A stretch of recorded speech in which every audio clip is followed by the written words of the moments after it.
Hello, welcome back to my channel. My name is Carly Stevens. I'm the author of the young adult fantasy Firian Rising, and this is English Nerd.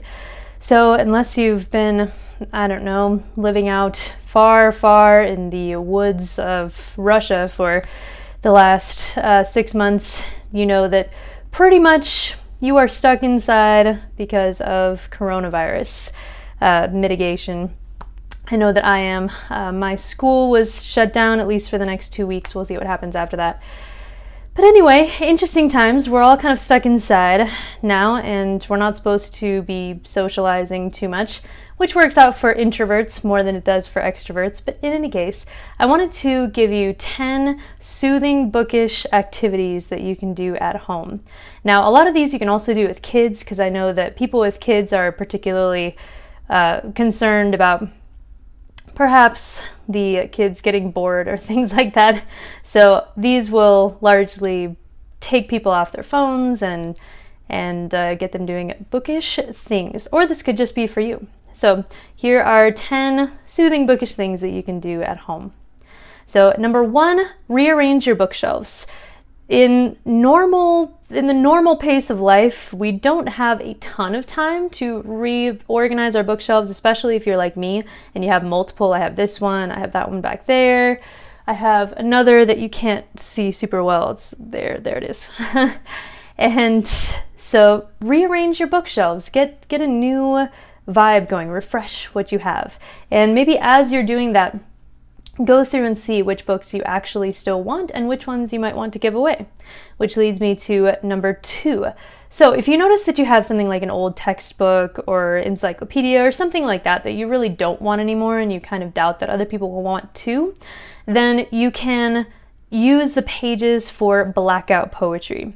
So blackout poetry, if you're not already aware, is where you take a page of a book and you black out everything except for individual words from that page that can create a poem. So it's a soothing activity, much like coloring, because most of what you're doing is just Xing out what's there, but you're leaving these particular words in an artistic fashion, so you end up with something new from what was already existing.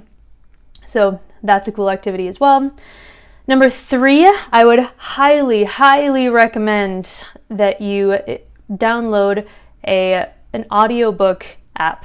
So if you don't already listen to audiobooks, I would totally recommend Overdrive through the library. I'm not sure how far reaching that library audiobook app is, but I'm going to assume that it would be there at least for the US. The app itself is called Libby. I don't know why it's 2 different names, but Overdrive or Libby. You can get tons of audiobooks completely for free, and so that is just such a fabulous resource for you, for the people that you're stuck with. So some of the audiobooks that I've recently listened to that I've very much enjoyed have been The Scorpio Races by Maggie Stiefvater, the Renegade series by Marissa Meyer, and what was the other? Aurora Rising by Jay Kristoff and Amy Kaufman. So you can kind of decide which ones might be appropriate for your kids. I mean, all of those were appropriate for me, but they were all in the PG-13, at least PG range of content. But anyway, those are really excellent. I would highly recommend all of those if you're looking for a place to start with audiobooks. Number 4 is to create some fan art. Or if you're not that artistic, like I'm not super artistic myself, maybe some lettering of your favorite quotations. Again, it's a soothing activity. It's a lot like coloring. It takes some focus, but it is a relaxing kind of focus. So create fan art, create fan lettering, and once you're finished, you can always share it on social media or something and brighten other fans' day. Because if you're like me, you really like seeing that kind of thing with your favorite books. So yeah, get your stuff out there, create something. Number 5 is to write to your favorite author or an author that you really like. I've done this not a ton of times, to be honest. I've done it just a handful of times, and the majority of the time the writer actually writes back, which is cool. It's not the reason that you do it, of course, but it is an extra cool perk. Really, the reason that this is on the list is that everybody needs encouragement and positivity in a time like this where everything is kind of uncertain, so many things are being canceled and shut down. And so if you can provide some encouragement to an author that you really like, I'm sure that it will matter enormously to them whether they write you back or not. So that I would recommend. You can either Instagram, through their DMs, or you can find them on Facebook, or, usually there's a way to get in touch with your favorite writers. Pretty much everybody has a website. You can go there as well. Number 6, you can look up playlists on Spotify. So especially books that are bigger, maybe they were New York Times bestsellers, or you see them regularly at Barnes & Noble, they will have Spotify playlists associated with those books. So maybe you don't feel like reading at the moment, or you have other things to do, you're cleaning or you're doing chores or whatever, then you can look up a playlist and kind of be in that world. I know that Marissa Meyer does this pretty regularly. She creates these playlists for her books. When I got the Call Down the Hawk box a couple months ago, it came with this information about the playlist that Maggie Stiefvater had put together for that release. So kind of a different spin on keeping in touch with your favorite worlds and your favorite characters, which is cool. Number 7 is to create a TBR, or to be read, reading list or plan. I know a lot of people go into the year with a goal. Maybe you want to read 20 books or 50 books, or it varies depending on who you are.